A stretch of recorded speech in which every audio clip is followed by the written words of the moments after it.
You ever give everything you have, your time, your sleep, your whole 20s, to a dream that wasn't even yours, and just when you think you've earned a seat at the table, they pull the whole table away? That's what happened to me. My name's Sloane Wexler. And this isn't just one of those revenge stories. This is the voicemail that ended everything and started something I never saw coming. The call didn't even ring, just a voicemail notification, 2:13 p.m. on a Thursday I'll never forget. I was halfway through reviewing a 17-page pitch deck for a commercial property we were about to close in Miami. The same property I found. I negotiated. I fought to bring into our portfolio. But none of that mattered, apparently, because my father's voice, calm, cold, clinical, said exactly this: "You're out of the family business. Don't call back." That was it. No explanation, no warning, no thanks for the last 8 years. Just an execution wrapped in 8 words. I sat there frozen, phone still in hand, lips parted like maybe a second message would follow. It didn't. My hand hovered over the screen. Then I typed one word back. Understood. No punctuation. Just acceptance. Or maybe shock dressed up as composure. I stared at my laptop screen, the Miami pitch deck still open. And then the company email logged me out, followed by the shared drive, then the finance software. Within 90 seconds, I'd been digitally erased. That evening, my mother texted me. Not even a call, just a line that read, "Hope you understand, this is for the best." For who? Because I didn't understand. I didn't understand how 2 people could watch their daughter spend her entire adult life building a company, their company, and then kick her out like a malfunctioning appliance. I had given everything to Wexler Capital. Every weekend, every late-night client dinner. I didn't go to college parties. I skipped birthdays, weddings, vacations. I even missed my best friend's engagement party because Dad said, "We can't afford for you to be unavailable right now." And I listened. Because I thought loyalty meant something. I wasn't just part of the business. I was the one keeping it from crumbling. When the books didn't balance, they called me. When Ryan, my older brother, screwed up a merger meeting, I cleaned it up. When Dad's off-the-books investment experiments went south, I patched the mess before the SEC smelled smoke. But the moment I questioned his latest scheme, some shady condo deal tied to an ex-politician turned developer, that was the moment I became disloyal. Funny how fast loyalty turns into liability. I didn't cry that night. I didn't scream. I just sat in the dark of my apartment, barely 600 square feet, a place I never had time to decorate, and stared at the blank TV screen, not because I needed distraction, but because I needed silence. Not from the world, from the voice in my head asking, did I really mean nothing to them? By 11 p.m., I opened my laptop again. Not to beg, not to send an email asking why, but to check something. I pulled up a folder I'd started 2 years ago, back when things started feeling off. It was labelled Insurance. Inside were copies of documents, deal sheets, transfer records. Not stolen, just saved. Backups. Because when you spend years fixing chaos, you start to document it, just in case. I didn't know what I'd do with it. All I knew was this: I wasn't going to break down for people who didn't think I deserved even a goodbye. They had taken my role, my reputation, even my workspace, but the one thing they hadn't taken, my mind, and what I'd built quietly behind the scenes. That night, I created a second folder. It was called Rebuild, and it was empty. But not for long, because they thought they'd thrown me away. They had no idea what I was about to become. The first Friday after the voicemail felt like waking up after surgery. I knew something had been removed, but the anesthesia hadn't worn off yet. The city outside my bedroom window buzzed like it always did, only now that buzz felt like a party I hadn't been invited to. I stepped over half-unpacked boxes and opened the fridge. Inside, a lonely carton of oat milk that expired yesterday and 2 packs of instant ramen, soy flavour. Nothing says your parents just erased you like dinner in 3 minutes or less. I boiled water on the single burner of my kitchenette. Steam curled up the wall, loosening the cheap paint in bubbles. I thought about the conference room espresso machine back at Wexler Capital. How Dad insisted on the imported Italian one because clients taste respect. Apparently respect was more palatable than a daughter's loyalty. I ate standing up. First bite burned my tongue. I didn't care. Halfway through, my phone chimed, a notification from my banking app. Account alert, unusual activity. My stomach folded in on itself. I swiped, expecting another door slammed in my face. The screen blinked red. Account restricted. Please contact your administrator. Administrator? That was me. Well, it used to be. I spent the next hour on hold with the bank, pacing the 6 steps between my couch and the sink. Finally, a polite voice told me my access had been temporarily limited, pending verification from the primary account holder, Thomas Wexler. Dad, of course. Ma'am, is there anything else I can help you with? The rep asked. I stared at the ramen bowl, now cold and sticky. No, I croaked, then corrected myself. Actually, could you tell me the current balance? She hesitated, checked her script, and said she couldn't disclose that information to secondary parties. Click. Secondary parties. I'd never felt so first-hand and second-rate at the same time. I opened the folder marked Insurance on my laptop, file names scrolling like receipts of every broken promise I'd ever patched. I wasn't sure what I was looking for. Maybe proof that I mattered, that my fingerprints were still somewhere on the empire. What I found instead was a spreadsheet I'd forgotten I saved. An equity breakdown Dad sent me 6 months ago, boasting about future succession. Next to my name read 0%. He'd promised I would officially earn shares once we finalised the Miami project. Right, the project I sourced, negotiated, and never saw a dime from. My eyes watered, not from betrayal this time, but from staring too long at spreadsheets under a single bare bulb. I leaned back and pressed my palms to my eyelids. Behind them, memories lined up like dominoes. 10-hour drives to client sites because Dad hated red-eye flights. Mom handing me her heels under the boardroom table because her feet hurt, then taking credit for my cost-saving presentation. Ryan calling at 3 a.m. Sis, can you fix this decimal? Audits tomorrow. Every sacrifice, every invisible stitch holding the Wexler tapestry together, cut with one voicemail. A siren wailed outside my window, Doppler shifting away. I looked at the empty street and thought, is this where people end up when they're useful until they're not? Audience cue. Pause the video right here and tell me, have you ever poured your whole heart into someone else's dream, only to realise they'd locked you out the moment it was convenient? I'm reading every story you drop below because tonight I could use the company. I closed my eyes, exhaled.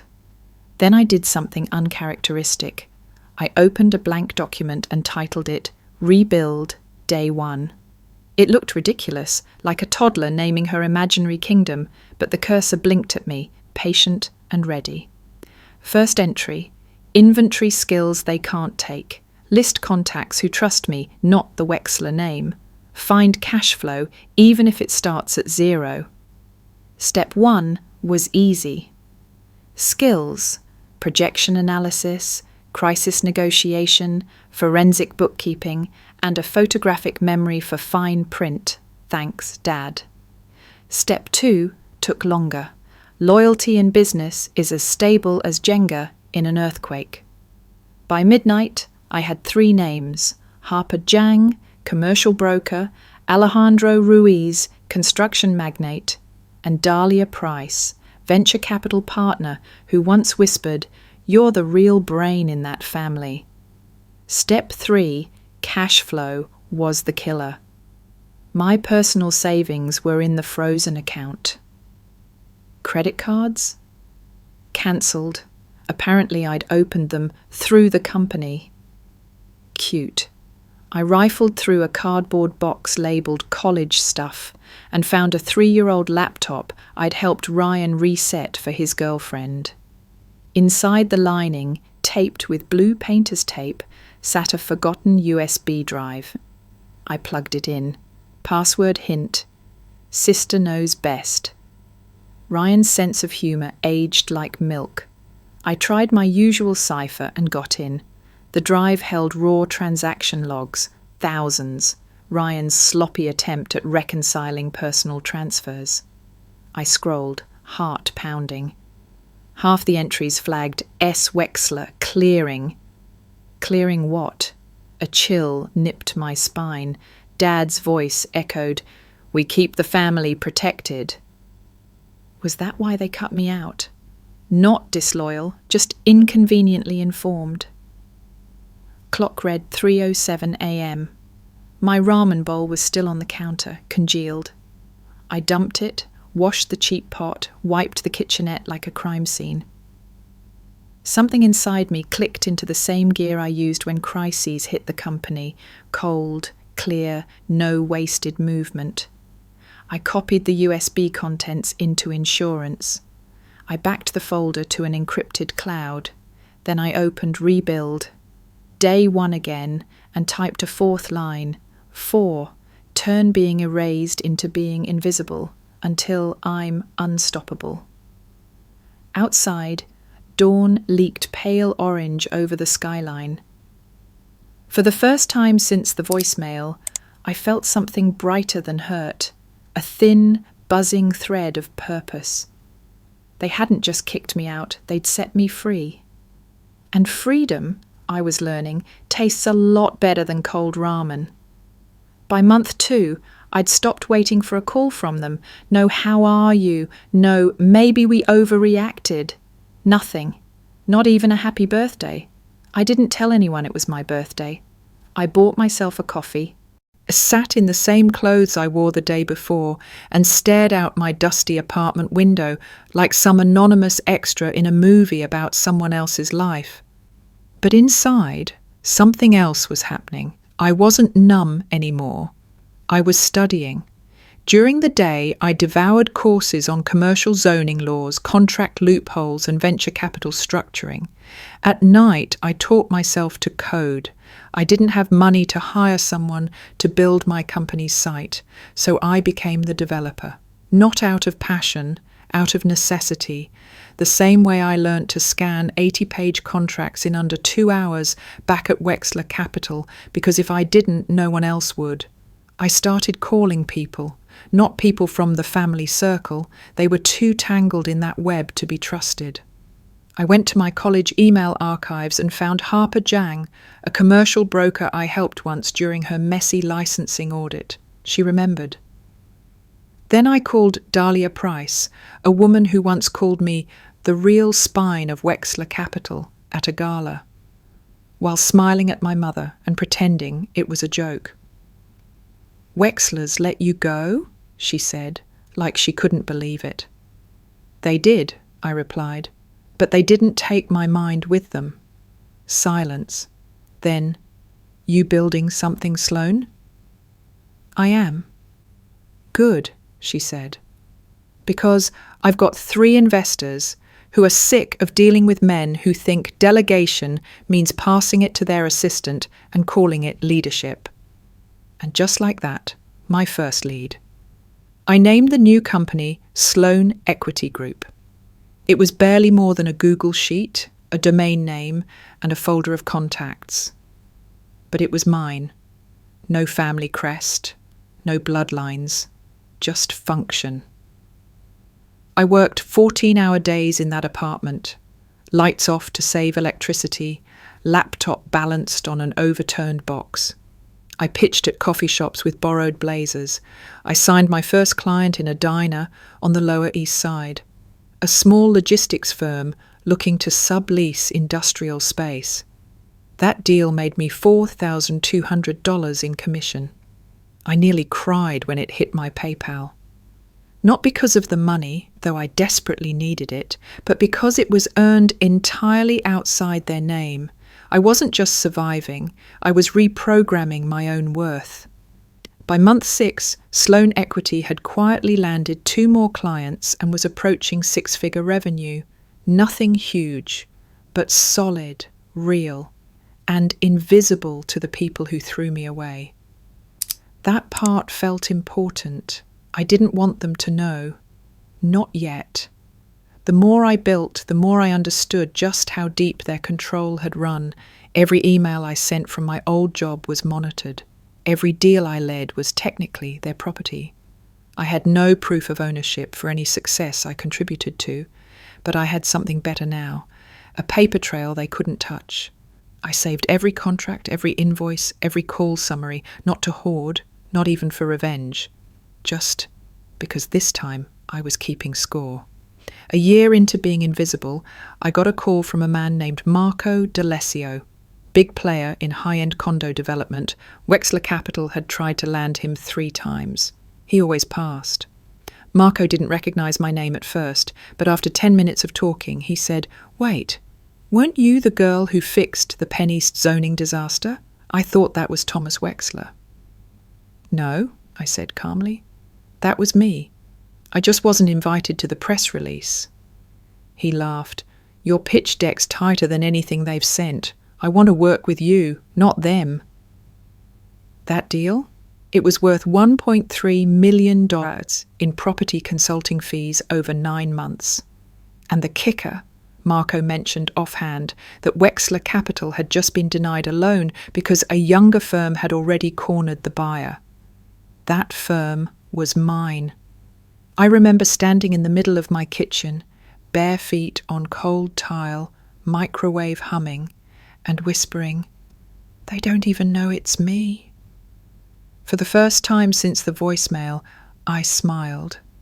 Not a triumphant grin, just a quiet, stunned moment of realizing I hadn't just survived being erased. I'd grown back in a form they couldn't control, and they still hadn't called. That's the thing about being discarded. At first it wrecks you, then one day you wake up and it frees you.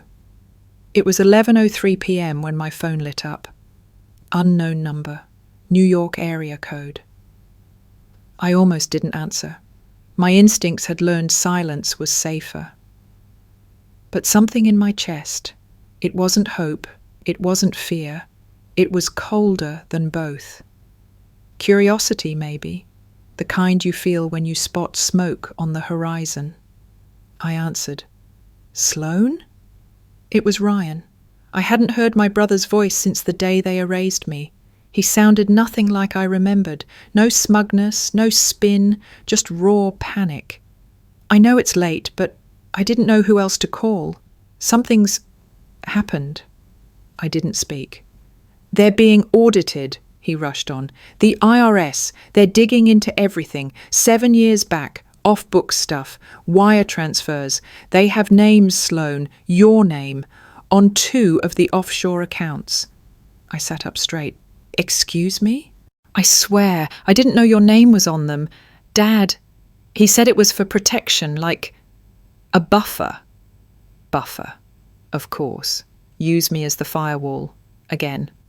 "Please," Ryan said. "Can you come to the meeting tomorrow? 10 a.m. boardroom. You'll hear everything. Just please." I didn't promise. I just hung up. But I didn't sleep. The next morning, I didn't dress for comfort. I dressed for war, navy suit, clean ponytail, no makeup, not a trace of fragility, just sharp lines and silence. I walked into the same glass building where I once poured coffee and took notes, where I worked 12-hour days cleaning up everyone else's messes. The receptionist glanced up, froze. "Ms. Wexler, are you here to see Mr. Wexler?" "No," I said, sliding a folder across the counter. "I'm here for the meeting." Inside that folder, limited power of attorney, proof of stakeholder status through silent acquisitions, and one clause Dad himself once signed, authorizing immediate access in case of legal crisis. His words, not mine. The boardroom door creaked open as I stepped inside. Every face turned. Dad sat at the head of the table, stiff, jaw locked. Mum sat beside him, eyes lowered to her tea like it held all the answers she refused to say aloud. Ryan stood near the whiteboard, trying not to sweat through his shirt. No one said a word. I walked straight to the chair at the opposite end, the one Dad used to call not for support staff, and sat down. Silence. Ryan cleared his throat. "So, there's been an investigation. Someone filed a report anonymously. They're looking into unreported assets, foreign holdings, the Carter-Lynn deal. I know what they're looking for," I said. "I used to be the one who hid it." Dad flinched. "You still have the files?" he asked. "I have everything," I said. The air conditioner clicked on. That was the only sound. Then Mom spoke. "This isn't the time for grudges, Sloane." I looked straight at her, calm, measured. "I'm not holding a grudge. I'm holding the only thing keeping this company out of federal court." She blinked. Ryan stepped forward. "We need your help," he said. "You know the system better than anyone." "I built the system." I let that hang, let them taste the bitterness I'd swallowed in silence for years. They needed me now, the same people who kicked me out with a voicemail, who blocked my accounts, who left me eating ramen while they revised the company's succession plan without me. Now they wanted my hands back on the controls, because they'd crashed the plane I once kept in the air. "You want my help?" I asked. They nodded. "Then I want full access," I said. "No redacted files, no closed books, everything." Dad bristled. "That's unnecessary." "No," I said, voice steady. "What's unnecessary is erasing someone from your company without checking who was holding the walls up." Ryan looked at Dad, then at me. "Deal," he said. They didn't have a choice. As I left the room, Ryan followed. "Mia," I turned. He looked tired, older, humbled, maybe. "Are you doing this to save us or to bury us?" I looked at him for a long moment, then said nothing, because honestly, even I didn't know the answer yet. I got home that night and opened my laptop. Access granted. I clicked into the drive they said didn't exist, and there it was. Millions, moved offshore, flagged entries, clearing accounts, in my name. But here's what they didn't expect. I had already built a better system, and now I had control of both. There's a difference between being forgotten and being erased. Forgotten happens by accident. Erased is intentional. And the moment I opened those restricted folders, I realized I wasn't just kicked out because I questioned a shady condo deal. I was erased because I got too close to the truth. Line by line, the numbers unfolded like bruises you didn't know you had. $9.4 million, diverted through shell companies with names like Branford Consulting and Lux Point Advisors. Multiple wire transfers tied to IP addresses linked back to the Wexler office. And here was the part that made my hands go cold. Most of the accounts weren't under Dad's name. They were under mine. One of the clearing accounts listed my email as the recovery contact, my social security number. There were signed authorizations, faked, but close enough to pass a casual glance. I sat there in the dark, screen glow reflecting off the window like some twisted mirror, and said aloud, "They set me up. Not because I was disloyal, not because I made waves. Because I was the easiest one to blame, the quiet one, the workhorse, the daughter who never asked for credit. I was the perfect shield. Suddenly, flashbacks didn't feel like memories. They felt like red flags I'd ignored. Dad pushing me to handle the back end, Mom insisting I never talk directly to our legal team, Ryan laughing when I asked about equity updates. Don't worry, sis, you're already family. Who needs paperwork? Me, apparently. But here's the part they forgot. I don't panic. I document.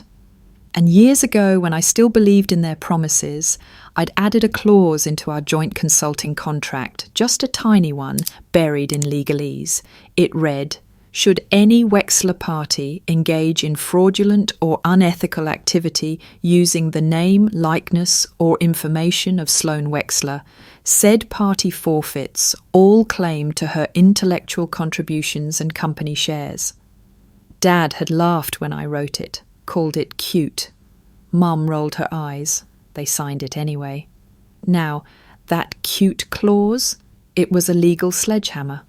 It meant that because they used my name to commit fraud, because they risked my future to cover their mistakes, I now had legal grounds to claim full ownership of any structure, asset, or intellectual property I'd contributed to while at Wexler Capital, and I had proof I'd contributed to all of it.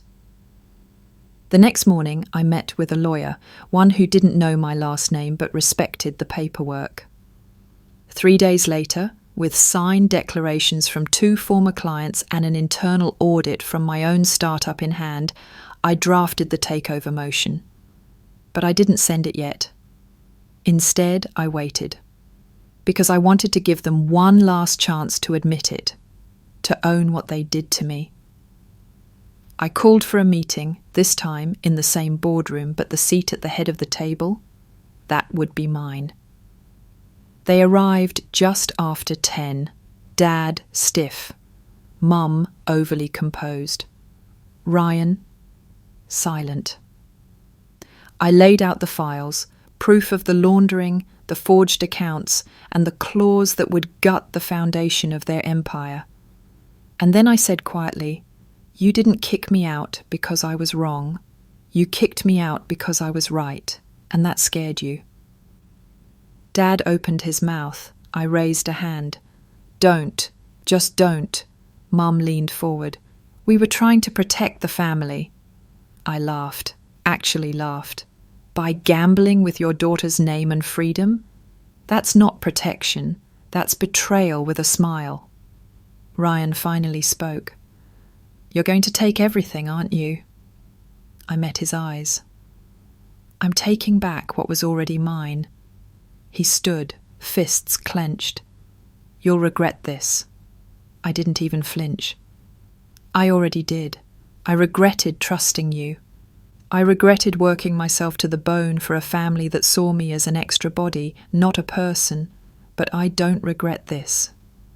I slid the signed declaration across the table. You have 48 hours to vacate the properties on page 2. Assets listed in Section 3 will be absorbed into Sloane Equity Group, legal backing included. No yelling, no gloating, just cold clarity and consequences.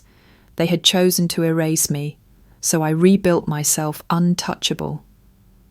That night, I updated the rebuild folder on my desktop. I renamed it Restoration Phase 2. Because this wasn't just about rebuilding anymore. It was about becoming someone they couldn't rewrite again. 48 hours fly by when you're packing cardboard boxes you never plan to touch again. I know because I watched the security feed. Tuesday, 6:17 p.m. My father carrying a banker's box labelled personal. Tuesday, 6:22 p.m. My mother shielding her face behind a silk scarf none of the cameras cared about. Tuesday, 6:45 p.m. Ryan slamming the passenger door of a rented SUV so hard the side mirror rattled. I stood in the mezzanine lounge of that same glass tower, a place I once tiptoed through with coffee in both hands. Now it was mine, and nobody called me the assistant. Nobody called me at all, actually. The phones on the 20th floor were silent, the marble floors echoing under brand new shoes that I bought with my own money, not the family card. At exactly 7:00 p.m, the building manager called. Vacated. Keys in the drop slot. 2 sentences ending a 29-year sentence. A new name on the door. It took a 5-man crew one night to replace every sign that said Wexler Capital with Sloan Equity Group. The next morning, the lobby smelled like fresh paint and possibility. I arrived early, holding a stack of folders for the first all-hands meeting. Some of the staff looked nervous, some looked relieved. Nobody looked vindictive. They were just people who needed to keep paying rent, same as me. "Good morning," I said, sliding into the chair at the head of the long mahogany table. Funny how small that chair felt now. "First order of business, transparency. If you want to know where the money goes, ask. My inbox stays open." A few eyebrows rose, people whispered. I let them. Let rumour circulate around honesty for once. I spent the rest of the week signing things. Termination clauses for the shell companies, compliance letters for the IRS, tax-corrected payroll for employees who'd been shorted holiday bonuses 3 years straight. At night, I slept maybe 4 hours, but it was the heavy, dreamless kind that comes after a marathon, the body trusting that for once the track won't move. The quiet text. The following Sunday, an unfamiliar number lit my screen. "Mom, your father isn't well. Everything is falling apart. We didn't know it would end like this."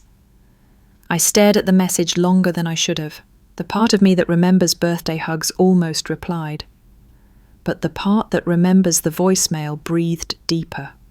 I deleted the text, not out of spite, out of necessity. You can't build with bricks that still smell like smoke. Table for her. 3 months later, we held the gala.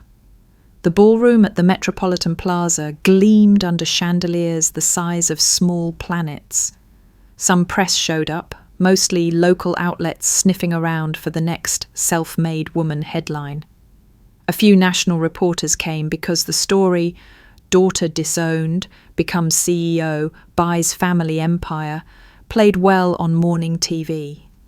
But most of the invitations went to women I'd met in corners of my old life, quiet experts who'd once held entire projects together without credit, receptionists who knew more about due diligence than their bosses, a janitor from my first internship who used to leave motivational quotes on post-it notes inside my cubicle. Dahlia and Harper naturally flanked me on stage like twin pillars. I announced the Table for Her Fund that night, a non-profit funneling 70% of Sloan Equity's first-year profit into seed grants for women forced out of business by nepotism or silent sabotage. And yes, I added into the microphone, hearing my own voice steady and bright, I chose 70% on purpose, because generosity tastes sweeter when it hurts a little. The room exhaled the kind of gasp you feel in your rib cage. Cameras flashed, investors nodded. The champagne tasted less like celebration and more like oxygen. A familiar face in the crowd. I was stepping off stage when I saw him. Ryan leaning against the ballroom exit, thinner than I remembered, suit 2 sizes too big. Security glanced at me for permission. I nodded. Let him come. He shuffled closer, eyes down, no entourage, no bravado. "I'm not here to fight," he said softly. "I just wanted to see what you built." I waited. He rubbed his hands together. "I didn't know Dad put the accounts in your name, I swear." "That's the problem, Ryan," I answered. "You never looked close enough to know." He swallowed. You won." I glanced at the stage. I didn't win. I survived. There's a difference. He opened his mouth, maybe to apologize, maybe to beg. The string quartet started a new song. People drifted toward the dessert bar. I was no longer his sister in this moment. I was the host, the name on the banner. "Take care of yourself," I said, which was true and final. Then I turned away, feeling the weight of 1,000 chandelier crystals splitting light across my back like armor. The last voicemail. Weeks later, while sorting legal files, I found my phone's trash folder. The original voicemail was still there, 41 seconds of cold dismissal. My thumb hovered over delete forever. I listened one last time. Strangely, the words didn't sting now. They sounded small, like a threat whispered through a toy megaphone. I tapped save to notes instead of delete. Not to keep the pain, but to keep the proof. Sometimes being counted out is the best push forward the universe can muster. Morning in the corner office. One sunrise in late autumn, I unlocked the corner office and watched the city stretch in lavender and gold. A delivery truck rumbled below, taxis yawned awake, and the glass tower across the street mirrored my reflection. Hair in a loose knot, blazer draped on a chair, sneakers under a pencil skirt because heels never built an empire. Grit did. My desk phone blinked with new calls. Contracts to review, hands reaching across the void for a seat at this bigger, kinder table. I smiled. Not the shy, apologetic curve I grew up with, but a full-tooth smirk that said I belong here. Because I did. I checked the time, 7:32 a.m. Early for most, but right on schedule for someone who used to arrive before the janitor and leave after the night guard. Only now I wasn't clocking invisible overtime to prop up someone else's crown. This crown was paid for, piece by piece, with every tear that hit a cold bowl of ramen and every line of code typed at 3 a.m. to the ones still erased. Before heading to my first meeting, I opened the company's Instagram account, the one Dahlia insisted we start to humanize the brand. I posted a photo of the empty boardroom table with the caption, "They told me I didn't belong at their table, so I built my own, bigger, brighter, open door, pull up a chair, we saved you a seat. Audience interaction, organic prompt." That caption got thousands of comments overnight. Proof that you, the one watching right now, might be carrying your own eviction notice, your own empty seat at someone else's feast. So here's my question to you. If you could build a table big enough for everyone who's ever been shoved aside, who's the very first person you'd invite to sit next to you, and why? Drop their name or their initials or even just a heart emoji in the comments below. Let's turn this comment section into blueprints for bigger tables the world can't ignore. I'll be reading every single story because, trust me, I know exactly how it feels to eat alone